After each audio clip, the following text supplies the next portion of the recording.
السلام علیکم۔ فخر پاکستان جو ارشد ندیم صاحب ہے نا، تو ماشاءاللہ جب سے انہوں نے گولڈ میڈل جیتا وہی وائرل ہو گئے ہوئے ہیں، اور اب تو ایک خاص طبقہ ان پہ تنقید شروع کر دی ہے لوگوں نے، منفی لوگ بیچ میں آ گئے ہیں جن کو شاید کوئی سیاسی نظریے کا مسئلہ بھی ہو سکتا ہے کہ جناب وہ تو بڑا امیر ہے،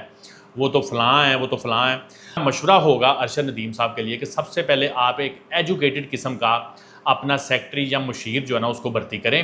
جو آپ کو گائیڈ کرے کہ آپ نے کہاں پر کیا بات کرنی ہے، کہاں پر کیا بولنا ہے۔ ایک تو وہ، دوسرے نمبر پہ میرا آپ کو مشورہ ہے کہ آپ جو ہے نا فوری طور پہ ایک میڈیا ٹیم بنائیں، بے شک ایک لڑکے کو کیمرہ اور مائک وغیرہ خرید کے دے دیں جو کہ آپ کی ویڈیوز بنایا کرے۔ آپ کا فوری طور پہ یوٹیوب چینل جو ہے نا وہ پرسنلی لانچ ہونا چاہیے، وہ آپ کی انکم کا بھی ذریعہ بنے گا۔ اور تیسرا آخری مشورہ میرا یہ ہے کہ آپ اپنی باتوں میں یہ چیز اختیار کریں کہ آپ کا کوئی سیاسی جھکاؤ یا کسی خاص فرقے کی طرف مذہبی جھکاؤ جو ہے نا اس سے آپ لوگ بچ جائیں۔